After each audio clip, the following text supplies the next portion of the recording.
좋은 아침입니다. 오늘부터 고린도전서를 묵상하도록 하겠습니다. 사실 고린도전서는 고린도에 보낸 이 편지로서 고린도 사회는 사실 굉장히 많은 문제를 가지고 있는 사회였습니다. 성적으로 너무 문란한 곳이기도 했고요. 또 많은 다툼이 있는, 그리고 사회적으로 빈부격차랄지 아니면 여러 가지 로 인한 문제를 참 많이 가지고 있는 교회였습니다. 그래서 성경 중에서 교리를 주로 다루고 있는 예를 들면 로마서를 할지 갈라디아서 같은 성경도 있고요. 또 교회 안에서의 문제, 그러니까 이 목양과 관련된 문제를 주로 다루고 있는 디모데전서, 디도서 같은 성경도 있지만 고린도서는 신자의 일상생활의 문제를 굉장히 많이 다루고 있습니다.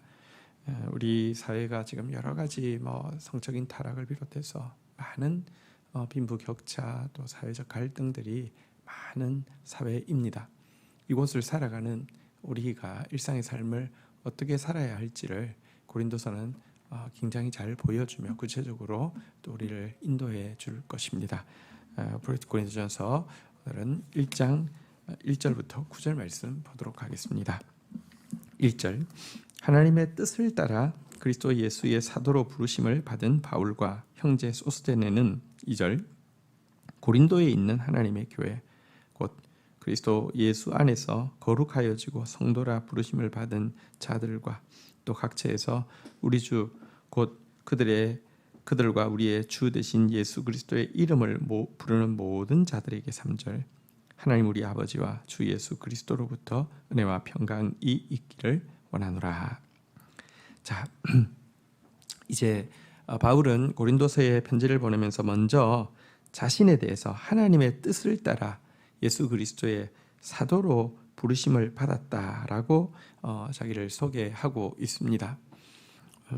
나의 정체성, 나의 이 가치는 남이 나를 어떻게 평가하느냐, 내가 나를 어떻게 생각하느냐에 있지 않습니다. 그럴 때는 때때로 엄청 교만해질 수도 있고 엄청 좌절에 빠질 수도 있고요.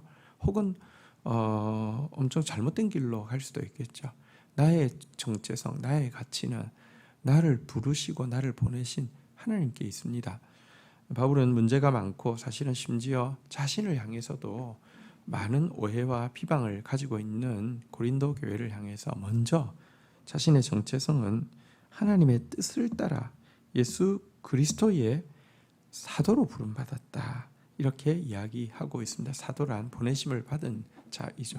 하나님이 보내셔서 나아간 하나님의 사람이다, 이렇게 선포하고 있습니다.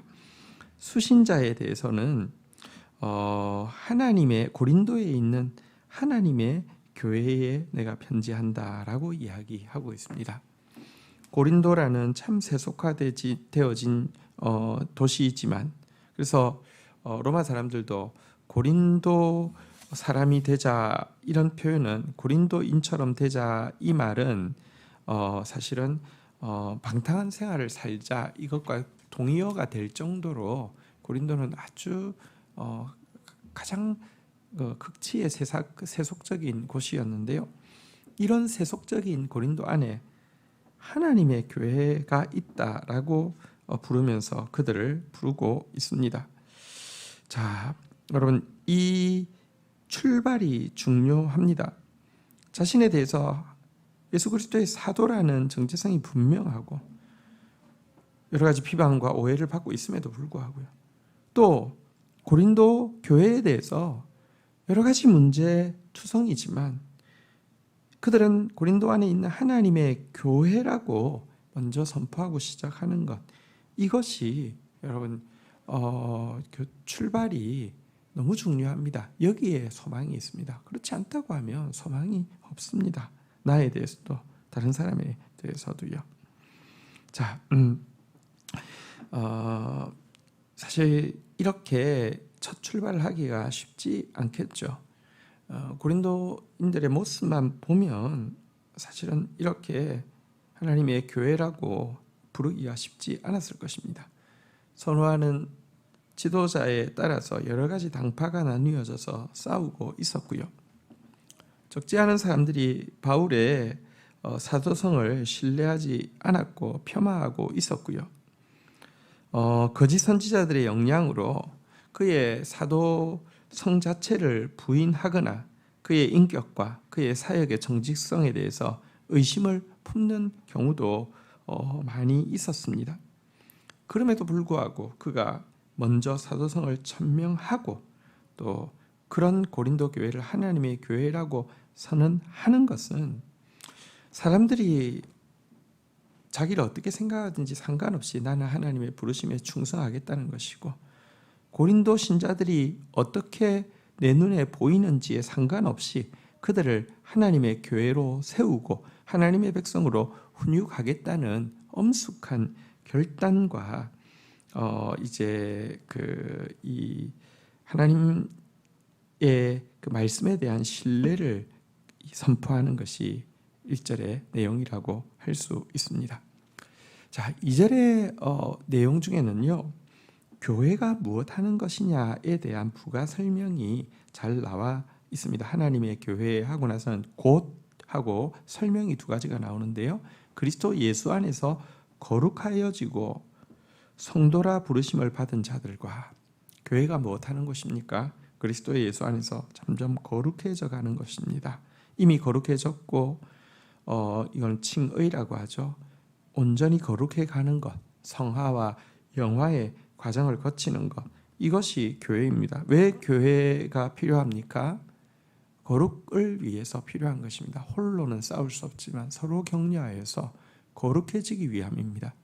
교회 아무리 분위기가 좋고 교회 아무리 역동적으로 뭔가 일을 하고요, 프로젝트를 진행하기도 하고 건축을 하기도 하고 선교지에 큰 센터를 짓기도 하고 한다 할지라도 교회 공동체가 거룩을 향해서 나아가지 않는다고 하면 그것은 교회가 아닙니다. 친목 모임이고 그것은 구제 모임이고 그것은 NGO지 교회가 아닙니다.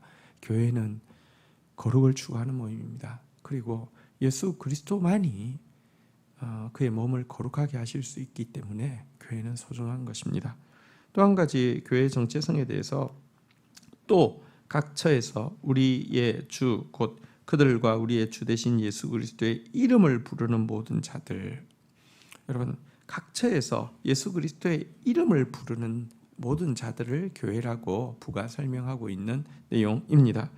교회가 무엇하는 것입니까? 예수의 이름을 부르는 공동체입니다. 주의 이름을 부르는 자는 구원을 얻으리라고 그랬습니다. 주의 이름을 부르는 행위 자체가 기도이지요. 여러분, 교회는 기도하는 집입니다.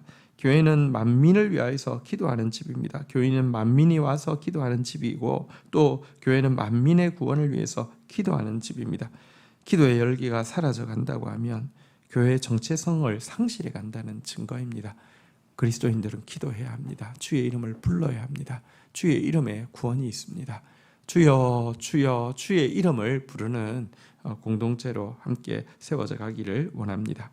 이들에게 예수 그리스도 하나님 아버지로만 임할 수 있는 은혜와 평강을 빌고 있습니다. 오늘도 하나님께서 주시는 은혜, 예수 그리스도를 통한 그 평화 우리 모두에게 넘치기를 축복합니다. 4절부터 보겠습니다. 예수 그리스도 안에서 너희에게 주신 하나님의 은혜로 말미암아 내가 너희를 위하여 항상 하나님께 감사하노니, 5절, 이는 너희가 그 안에서 모든 일 곧 모든 언병과 모든 지식의 풍족함으로, 6절, 그리스도의 증거가 너희 중에서 견고하게 되어, 7절, 너희가 모든 은사에 부족함이 없이 우리 주 예수 그리스도의 나타나심을 기다림이니라. 자, 이제 바울은 고린도서를 본격적으로 시작하면서 먼저 감사의 제목부터 이야기하고 있습니다. 다시 말씀드립니다. 고린도 교회는 문제가 정말 산적해 있습니다. 심각한 문제들을 가지고 있습니다. 당면한 문제를 가지고 있습니다. 아주 빨리 해결해야만 되는 문제들 가지고 있습니다. 그러나 바울은 먼저 너희에게 주신 하나님의 은혜로 말미암아 너희를 위해서 항상 감사한다라고 하면서, 하나님이 그럼에도 불구하고 그들에게 주신 은혜가 있고 그들에게 주신 은혜에 대해서 내가 해야 될 것은 먼저 감사하는 것이다 하는 사실을 잊지 않고 있습니다. 바울이 감사하는 고린도 성도들이 받은 은혜는 무엇이냐고 하면요, 그 모든 일, 곧 모든 언병과 모든 지식이 풍족한 것입니다. 언병과 지식이 고린도 교회에 풍부한 것을 감사하고 있습니다. 여기서 말하는 언변, 원어로 보면 로고스라고 되어 있는데요, 이 로고스란 진리에 관한 설교, 가르침 등을 이야기합니다. 고린도 교회에는 이 진리에 관한 설교와 가르침이 아주 심도 있게 깊이 있게 선포되어지고 있었습니다. 로고스가 충만했습니다. 이것에 대해서 감사하고 있습니다. 그 다음에 모든 지식이 풍족하다고 했는데, 여기서 말하는 지식이란 진리에 관한 그 학식과 이해를 이야기합니다. 한편으로는 진리의 설교가 있었고요, 또 한편에서는요, 그것에 대한 이해와 학식이 이제 성도들 가운데 있었다는 것입니다. 이것이 왜 중요하냐? 이 언병과 지식이 왜 중요하냐? 이것 때문에 그리스도의 증거가 너희 중에 견고하게 되었다라고 이야기하고 있습니다. 그리스도에 대한 변증이 그들 가운데 견고하게 자리 잡게 되었다는 것입니다. 막 깊은 설교와 그것에 대한 이해가 점점 들어가면서 이제 흔들릴 수 없는, 여러분, 이 변증학이라는 게 있죠. 기독교에서도 이게 이런 것은 논쟁을 통해서 자라게 되고요, 이렇게 학술적인 이런 이제 토론을 통해서 자라게 되는데, 이들 가운데는 이 기독교 변증에 대해서 너무 견고하게 갖추어져 있게 되었다는 것입니다. 이것 때문에 감사하다고 이야기하고 있고요. 또 이것 때문에 모든 은사가 부족함이 없이 우리 주 예수 그리스도의 나타나심을 기다리게 됩니다. 이렇게도 이야기하고 있습니다. 여러분, 이 신념이, 이 신앙이 견고해짐으로 말미암아 그리스도의 재림에 대한 사모함이 또 더 뜨거워졌다라고 이야기하고 있습니다. 지식이 중요한 것은 지식이 또 여러분 열망을 만들어내거든요. 그리스도의 재림에 대해서 확실한 지식이 있기 때문에 그리스도 재림에 대해서 간절한 열망을 그들이 가지게 되었다는 것입니다. 신자의 마지막 표대는 주 예수 그리스도의 나타나심입니다.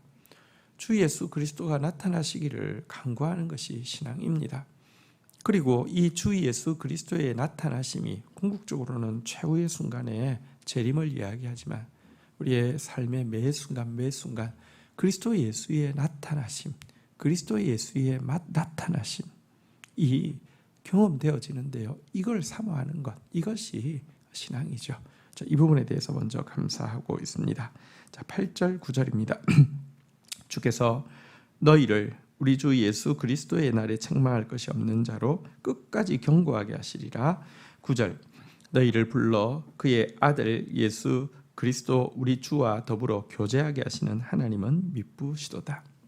자, 그동안 말씀드리지만 고린도 교회에 문제가 많은데요, 그럼에도 불구하고 하나님의 교회라고 선포하고 또 그들에게 있는 은병과 지식으로 인하여서 감사했는데, 이제 8절 9절에서는 하나님 때문에 그들을 향한 신뢰를 지금 이제 선포하고 있는 내용입니다. 감사했지만 이제 그들 보면 이제 큰일 났다, 이거 진짜 어떻게 될까, 얘들 신자 맞아, 이럴 수 있는데요, 그들을 보기 전에 먼저 하나님께 눈 맞추고 하나님을 향한 믿음을 고백하고 있다는 것입니다. 9절에 보니까 주께서 너희를 우리 주 예수 그리스도의 날, 우리의 표대죠, 주 예수 그리스도의 날, 주 예수 그리스도의 나타나심의 날까지 책망할 것이 없는 자로 끝까지 견고하게 하실 것이다. 여러분, 주님께서 8절 시작할 때 주께서라고 이야기합니다. 주님이 너희들 그리스도 예수의 날에 책망할 것이 없는 자로 설 수 있도록 견고히 지켜주실 것이다. 주님을 향한 믿음을 고백했습니다. 왜 이런 믿음을 고백할 수 있습니까? 9절에 보면 예수 그리스도의 신실하심 때문이라고 이야기합니다. 너희를 불러 그의 아들 예수 그리스도 우리 주와 더불어 교제하게 하신 하나님은 미쁘시도다. 예수 그리스도를 알게 된 것, 사실은 예수 그리스도를 믿게 된 것, 아버지 하나님께서 예수님을 보내주셨기 때문이지 않습니까? 그런데 이렇게 우리에게 예수 그리스도와 교제하게 해주신 하나님의 가장 큰 성품은 미쁘시다는 것입니다. 신실하다는 것입니다. 그 신실하신 주님께서 예수 그리스도를 우리에게 보내주시고 그분을 알게 하시고 그분을 예배하게 하시고 그분과 교제하게 하셨다고 하면 그분은 우리의 허물과 약함도 아시지만 결국 우리를 주 예수 그리스도의 날에 견고하게 세우실 것이다. 그러니까 주님의 미쁘심 때문에 이 고린도 성도들을 향한 믿음의 선포를 할 수 있는 것입니다. 사실은요, 믿음이란 모든 문제를 뛰어넘어서 눈앞에 보이는 문제거리에 집중하는 것이 아니라 그 배후에 계신 하나님의 신실하심과 하나님의 능력에 초점을 맞추는 것을 믿음이라고 하는데요. 바울은 이런 믿음으로 고린도 교회를 향한 편지를 시작하고 있습니다. 오늘도 바울이 가졌던 이 믿음, 바울이 고백했던 이 감사로 하나님 앞에 서는 저와 여러분들이 되기를 주의 이름으로 축복합니다. 주신 말씀 붙잡고 기도하며 나가도록 하겠습니다. 하나님 감사합니다. 나의 정체성, 나의 가치를 나 자신의 업적이나 사람들의 평가에 두는 자 되지 않게 하여 주시고 하나님의 부르심에 두는 자 되어질 수 있도록 도와주옵소서. 뿐만 아니라 내 주위에 있는 사람들을 바라봄에 있어서도 내게 맡겨준 사람들을 바라봄에 있어서도 나의 시각, 나의 평가로 보는 자 되지 않게 하여 주시고 하나님의 눈으로 보는 자 되어지게 하여 주옵소서. 하나님의 눈으로 봄으로 말미암아 감사할 수밖에 없는 제목들을 발견하게 하여 주옵소서. 이미 주께서 은혜를 베풀어 주신 소중한 영혼들입니다. 하나님 감사하고 감사하며 대하게 하여 주옵소서. 또한 하나님의 신실하심과 하나님의 강한 능력이 그들을 붙잡고 있음을 신뢰하며 그들을 대할 수 있는 그런 믿음을 허락하여 주시기를 간절히 간구하고 소원합니다. 주님의 신실함 때문에 우리 같은 자가 구원받았습니다. 주님의 견고하신 그 손길 때문에 우리 같은 자가 지금까지 주님 앞에 남아있을 수 있었습니다. 이 같은 하나님을 경험한 자로서 더더구나 연약한 자들을 향해 나아갈 때 이런 믿음, 이런 감사로 또 우리에게 맡겨주신 사명, 영혼을 섬기는 사명 신실하게 감당하는 저희들 되게 하여 주옵소서.